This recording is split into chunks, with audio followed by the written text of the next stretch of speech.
우리가 바라는 기초대사량이 높다는 거는 살이 잘 안 찌는 몸을 얘기하는 것 같아요. 기초대사량을 측정하기 위해서는 필요한 게 뭐냐면 키와 체중, 성별, 그리고 나이거든요. 이거를 가지고 공식을 넣어서 측정을 해요. 우리가 인바디를 하게 되면 인바디 오른쪽 밑에 보면은 기초대사량이라는 게 적혀 있어요.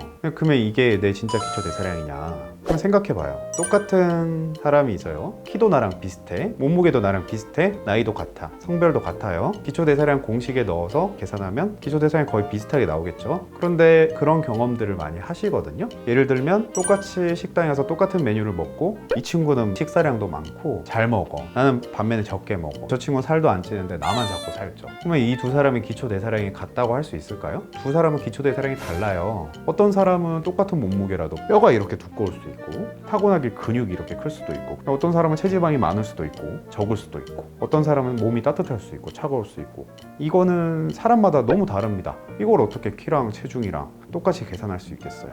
그러니까 우리가 인바디나 키나 체중을 이용한 기초대사량 계산법이 정확하지는 않다는 거죠. 약간의 참고치는 될 수 있어요. 하지만 정확하진 않습니다. 기초대사량을 정확하게 측정하기 위해서는 실험실에 통제된 공간 안에서 우리가 발생시키는 산소나 이산화탄소를 측정을 해서 해야 됩니다. 이게 진짜로 대사를 측정하는 거죠. 사실 일반인이 하기 어려워요. 통제된 공간을 만들 수가 없잖아요. 우리가 이산화탄소랑 탄소를 발생시키는 그거를 측정을 해야 되는데 어떻게 일반인이 하겠어요? 사실상 정확한 기초대사량은 알기가 어렵죠. 그러니까 문제가 뭐냐면 공식에 넣어서 산출된 기초대사량을 가지고 칼로리를 줄여나가는 식단을 짠단 말이에요. 근데 그게 사람마다 다르고 근사치라는 거죠. 예를 들면 내가 계산을 해보니까 1700이 나와. 그래서 하루에 1500씩 먹겠다. 식단을 짜요. 근데 1700이 아닐 수도 있어요. 1300, 400일 수도 있죠. 아니면 훨씬 더 높을 수도 있어요. 2000이 넘을 수도 있죠. 그러면 너무 지나치게 칼로리를 줄인 게 되거나 오히려 다이어트 식단이 아니게 되는 거예요. 다이어트를 시작할 때 계산된 기초대사량을 기준으로 삼는 거는 좋지는 않은 것 같습니다. 그리고 기초대사량이라는 것 자체에 활동의 의미는 들어가 있지 않아요. 기초대사량은 우리가 24시간 동안 아무것도 안 하고 가만히 있는 동안 사용하는 에너지를 뜻하는데 우리는 가만히 있지는 않잖아요.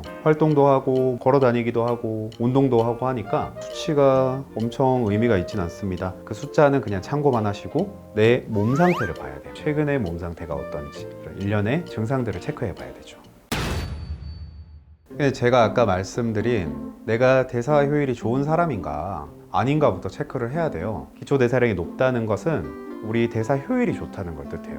음식을 똑같이 먹어도 필요한 것에 잘 사용하고 적당히 저장한다는 뜻하고, 기초대사량이 낮다는 거는 대사 효율이 나쁘다는 뜻이에요. 대사 효율이 나쁘면 똑같은 에너지를 우리가 섭취를 하더라도 써야 할 곳에 제대로 쓰지 못하고 저장해야 할 만큼 제대로 저장하지 못하고 써야 할 곳에 제대로 못 쓰니까 쓸데없이 불필요하게 저장을 많이 하게 되는 거죠. 근데 그런 게 기초대사량이 낮다는 거예요. 대사 효율이 좋다면은 바로 시작하시면 됩니다. 내가 체력이 좋다면 대사 효율을 믿고 양을 조금 줄여도 괜찮아요. 단기간에 다이어트를 할 수 있겠죠? 근데 대사 효율이 안 좋은 사람들은 그 대사 효율을 먼저 좋게 만든 다음에 다이어트를 해야 되잖아요. 무작정 양 줄이면은 처음에 찔끔 빠지고 정체기가 바로 와버립니다. 그리고 나중에 요요가 심하게 오겠죠?